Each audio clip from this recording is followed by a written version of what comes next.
Hello everyone, मैं अनीता ठाकुर और आज हम लोग पढ़ने वाले हैं फंडामेंटल राइट्स की 6 कैटेगरीज के बारे में। And the first category of fundamental right is right to equality under article 14 to 18. These all articles are dealing with equality. And the second category of fundamental right is right to freedom under article 19 to 22. These all articles dealing with freedom only. Okay, and the third one is third fundamental right is right to against exploitation. It means all the works have equal wages, nobody can exploit anyone. ठीक है, so the articles dealing with right to exploitation, against exploitation, article 23 and 24 under fundamental right. Fourth category is right to freedom of religion, that everyone had their own religion, so they can practice their own religion in any one way. ठीक है, under article 25 to 28, these all articles are dealing with freedom of religion only.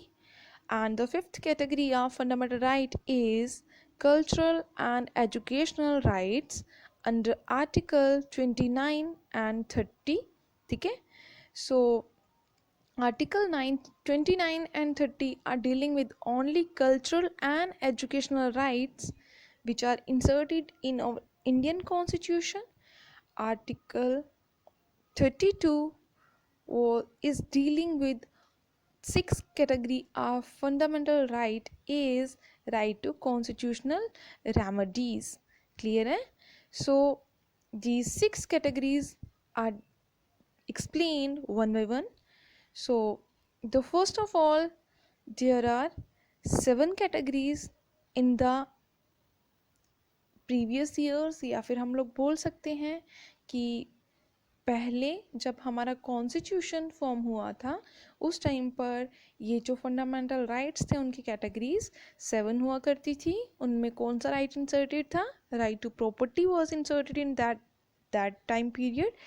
Okay, so after some time during the Janata Party government, 74th Amendment Act जो कि 1978 में पास हुआ था, उसमें क्या किया गया, राइट टू प्रॉपर्टी को यहाँ से रिमूव कर दिया गया और इसको फंडामेंटल राइट्स की कैटेगरी से बाहर निकाल दिया गया.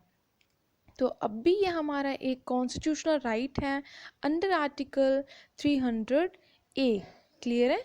देन अगर हम लोग बात करें सबसे पहली कैटेगरी की जो है right to equality under article 14 to 18, तो उसमें हम लोग किस किस तरह की इक्वालिटीज़ की बात करेंगे.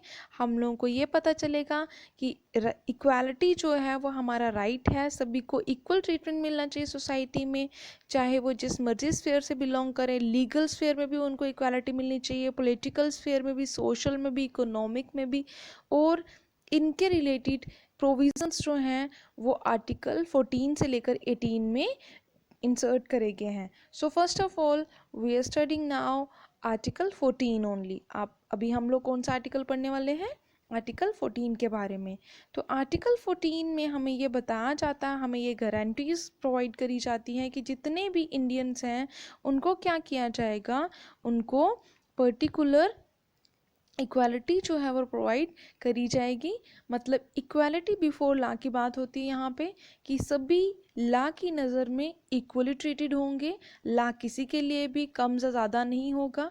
ठीक है, लॉ की नज़र में कोई रिच नहीं है, कोई पुअर नहीं है, कोई गर्ल नहीं है, कोई बॉय नहीं है.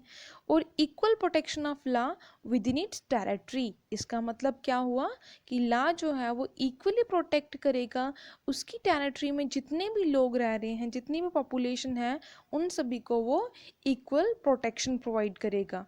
ओके, और उसके बाद यहाँ पे बताया गया है कोई भी पर्सन जो है वो लॉ से ऊपर या नीचे नहीं होगा. जैसे कि किसी की सोशल स्टेटस जो है वो बहुत हाई रैंक पर है, तो उसके लिए हम लोग कोई जुरिस्डिक्शंस अलग से नहीं फॉर्म करेंगे. जो सभी के लिए इक्वल लॉज फॉर्म करे जाएंगे उनको भी उन्हीं लॉज को ओबे करना होगा.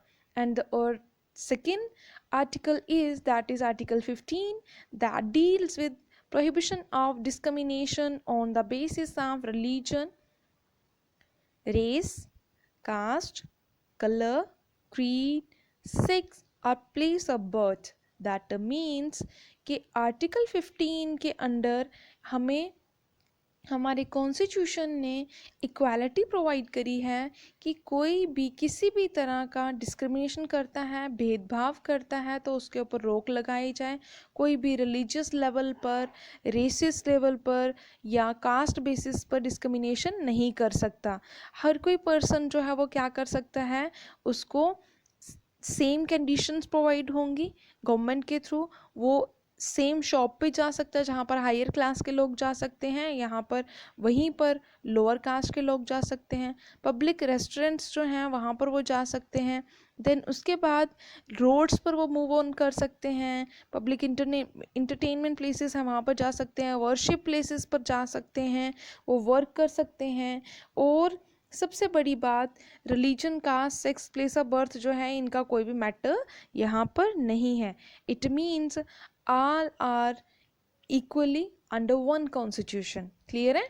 और उसके बाद वो सिमिलर टैंक से वाटर जो है वो मतलब भर सकते हैं, बाथिंग गार्ड्स पे जा सकते हैं, हर एक जगह पर वो अपनी मतलब फ्रीडम को एंजॉय कर सकते हैं, अपनी इक्वालिटी को एंजॉय कर सकते हैं। क्लियर है? देन उसके बाद आर्टिकल 16 जो है हमारा वो डील करता है equality of opportunity. That means कि यहाँ पर सभी को इक्वल अपॉर्चुनिटीज़ जो हैं वो प्रोवाइड होंगी, चाहे वो एम्प्लॉयमेंट अपॉर्चुनिटीज़ हो, जॉब अपॉर्चुनिटीज़ हो, चाहे अपनी स्टेट की बात हो या फिर नेशनल लेवल की बात हो या इंटरनेशनल लेवल की बात हो। इंटरनेशनल लेवल की तो हम लोग बोल नहीं सकते, बट नेशनल लेवल की और स्टेट लेवल के जॉब्स में हम लोगों को सभी को इक्वालिटी जो है हमारे कॉन्स्टिट्यूशन ने प्रोवाइड करी हुई है। अगर कोई स्टेट है वो डिस्क्रिमिनेट करती है किस बेसिस पर, religion, caste, descent, race, place of birth etcetera, तो उसके ऊपर एक प्रॉपर हम लोग बोल सकते हैं कि एक प्रॉपरली हम लोग उसके अगेंस्ट अपनी वॉइस को रेज कर सकते हैं। बच्चे जो हैं वो अगर बैकवर्ड क्लासेस से बिलोंग करते हैं तो अगर उनके साथ इस तरह का कोई भी भेदभाव किया जाता है, डिस्क्रिमिनेशन किया जाता है, तो हम उनको भी प्रोटेक्ट करके रख सकते हैं। And the next one is Article 17 that deals with abolition of derogatory social practices of untouchability। That means Article 17 जो है वो डील करता है untouchability के साथ, कि हम लोगों को छूत छात जैसे ये जो बुरी आदत है या फिर हम लोग बोल सकते हैं एक बहुत बुरी या बहुत बड़ी सोशल लीवल जो थी उसको एबॉलिशन करने की बात करी गई थी, तो जिससे कि हम लोग सोसाइटी को इक्वली ट्रीट कर सकें।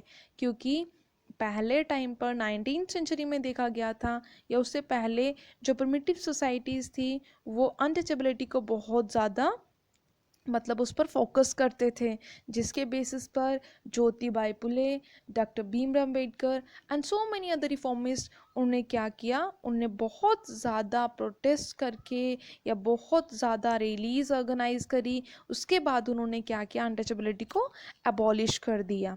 ठीक है, तो ये हम लोग बोल सकते हैं अंडर आर्टिकल 17 में अनटचेबिलिटी को अबॉलिश कर दिया गया है। अब हर किसी के पास क्या है, राइट है कि वो भी इक्वली हर एक प्लेस पे मूव ऑन कर सकता है।